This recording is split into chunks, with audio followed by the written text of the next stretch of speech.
Bonjour et bienvenue à la capsule historique de la semaine. Je m'appelle Yasmine. Et je m'appelle Maria. Aujourd'hui, on va vous parler des Bajau. C'est une civilisation très intéressante qui habite près des îles indonésiennes. On peut les appeler les Bajau, les Bajaus ou les Bajos. Ils sont aussi nommés les Gitans de la mer ou les nomades de la mer. Saviez-vous que c'est le deuxième groupe le plus important en nombre dans l'état malaisien du Sabah? Pour leur environnement, c'est très important pour eux puisque c'est le centre de leur vie. Ils font attention quand ils pêchent et tout ça parce qu'ils veulent jamais faire mal à l'environnement, puisque pour eux, c'est comme la source de leur vie. Maintenant, Maria. Merci. Le mode de vie. Dès l'âge de 3 ans, le bébé est mis à l'eau et il deviendra vite un bon nageur. Les plongeurs adultes peuvent atteindre jusqu'à 70 mètres de profondeur et ils ont une très bonne connaissance de leur milieu. Donc, ils sont vraiment capables de se retrouver dans l'eau et de bien voir. C'est vraiment incroyable. Les femmes plongent aussi pour aller chasser du poisson et ils vont aussi dans l'eau quand ils sont enceintes. Pour une raison, et ça leur aide.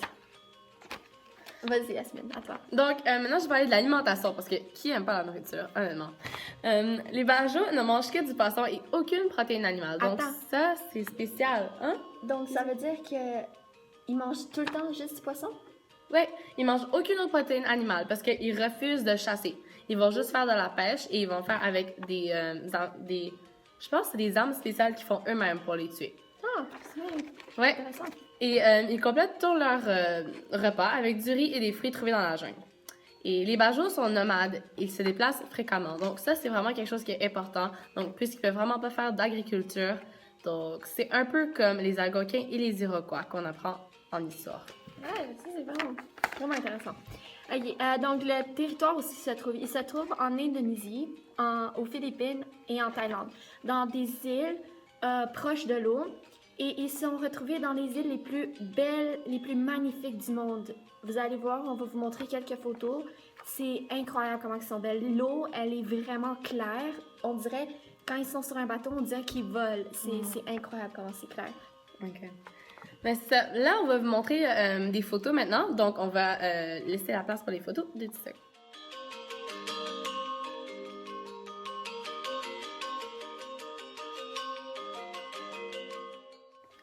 OK. Donc, maintenant, on va continuer avec les langues, parce que c'est très important dans leur culture et dans leur histoire. Donc, les langues Bajau, ils appartiennent à un sous-groupe dit Sulu-Bornéo. Des langues Sama Bajau. C'est vraiment des mots qui sont pas communs pour nous, puisque c'est d'autres langues et c'est vraiment une autre culture, donc c'est intéressant à apprendre. Ils sont désormais considérés comme un groupe dans le rameau des langues Grand Barito de la branche malayo-polynésienne des langues austronésiennes. C'est ça. Hey, beaucoup de mots. Ouais. Donc maintenant, on va laisser la parole à Marc-Amine, notre reporter, qui va aller interviewer M. Salim Benchikroun. C'est un historien et je suis sûre que vous allez être très intéressés d'entendre qu'est-ce qu'il a à dire parce que honnêtement, c'est très intéressant. Donc, on vous revoit tantôt et parole à Marc-Amine. Merci les filles. Aujourd'hui, je suis en présence du fameux historien Salim Benchikroun qui va nous parler du peuple des Bajau. Bonjour M. Benchikroun. Bonjour. Comment allez-vous aujourd'hui? Très bien. Bien. Êtes-vous prêts pour nos questions? Évidemment. Ok. Notre première question vient des filles là-bas au studio. Elle vous demande, est-ce que vous pouviez nous localiser les Bajau dans le temps? Les Bajau sont apparus il y a environ 1000 ans. 1000 ans? C'est trop long. Comment ils ont réussi de survivre durant tout ce temps? Ils se sont nourris avec la pêche, parfois rarement. Ils vont aller cueillir des fruits sur les terres, mais ils n'aiment pas trop, ils ne vont pas manger par exemple de la viande rouge à part le poisson. C'est juste le poisson qu'ils vont manger au niveau de la viande. Merci. Notre deuxième question est, pouvez-vous nous parler de la structure politique et des activités économiques des Bajau? Au niveau de la structure politique, je n'ai pas de renseignements jusqu'à présent. Par contre, au niveau de l'économie, je sais que c'est une économie de subsistance. Ça signifie qu'ils vont accumuler des biens, des richesses seulement pour les échanger. C'est pas pour s'enrichir. Ils vont, par exemple, lors d'une pêche, ils ont accumulé plus de poissons que ce qu'il leur faut. Alors ils vont garder ce poisson puis ils vont le vendre à petite échelle. Et c'est comme ça qu'ils vont pouvoir survivre. Merci. Maintenant, on va vous montrer quelques photos pour que vous pouviez retenir plus ce qu'on vient de dire. Merci.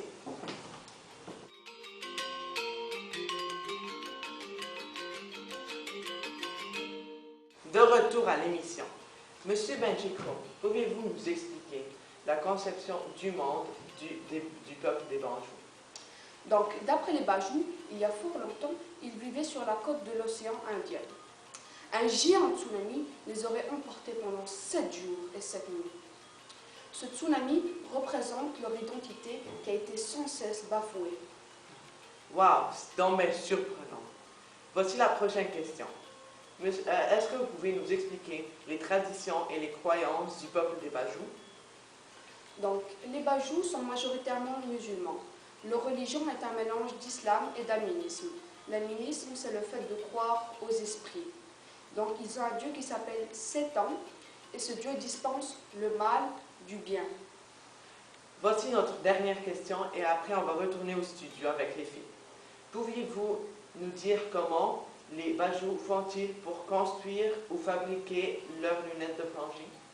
Donc, les Bajous vont tailler dans le bois des formes de lunettes de plongée. Ensuite, ils vont chercher dans les fonds marins du verre qu'ils vont tailler. D'où ils apportent du verre? Ils vont le chercher dans les décharges des fonds marins.